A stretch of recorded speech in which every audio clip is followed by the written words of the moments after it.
All right, man. This week in women's hoops, you know I love talking women's basketball. My good sister Natasha Cloud went on the OGs podcast with Udonis Haslam and Mike Miller, where she spoke about how she felt like she was done dirty by Phoenix Mercury GM Nick Urin. Cloud said that's a crazy last name, by the way. Now, Cloud said that she was told that she would be able to retire a member of the team. So her trade to the Connecticut Sun for all-world forward Alyssa Thomas was a shock. Cloud also said that she didn't find out she had been moved until an assistant coach texted her. So, Samaria, what should be protocol for notifying a player when they are getting traded? I mean, for one, just treat them like a human being. Like, don't, and I feel like they may have mentioned this in the podcast. Like, yeah, you can call me in your office to talk film or something that I did wrong, but then you can't call me in your office just to give me a courtesy to say, hey, we're going to trade you. Thank you for all that you've done for our franchise, but we're going to move in a different direction. And for her, she was like, I was actually out here recruiting AT, to come over here. And then you trade me for her. And she was like, that's fine. Like, that's all a part of the business.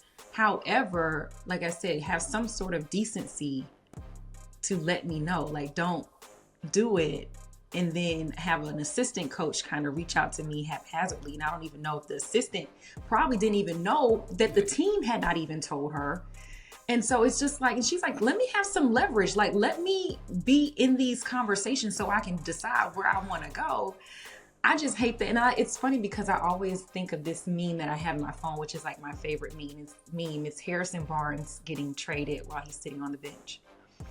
And I really hate that because he looks so like, zoned out. Yeah. And it was funny, but it's really not funny. Because unfortunately, this is what we see everywhere. And I don't know why GMs and front offices don't think enough to just let somebody know, especially since they had already told her, you're going to retire here. And we appreciate the work that you've done. Like, just give her a heads up.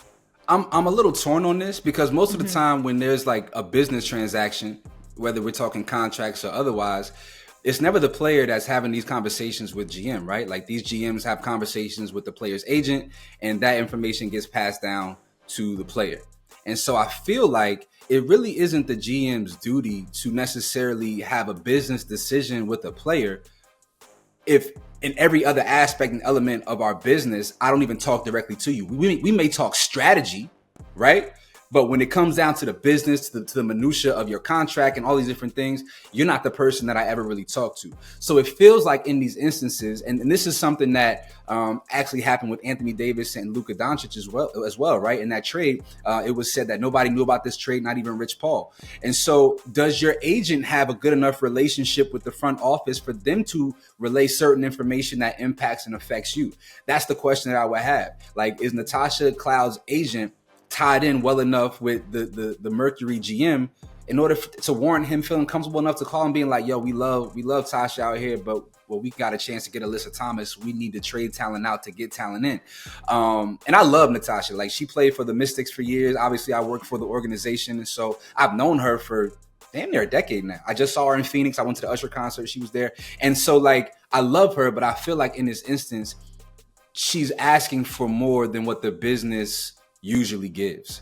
And she is a special human being, not just because of what she does on the court, but because of who she is off it as well.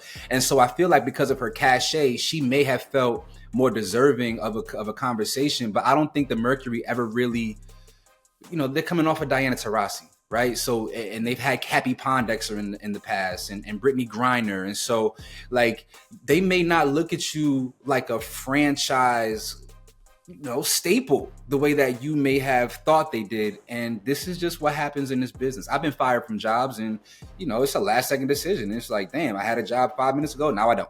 Y'all let us know your thoughts on Natasha Cloud. Do you feel like she was owed a conversation prior to being traded? And if not, why do you feel that way? Let us know your thoughts in the comment section.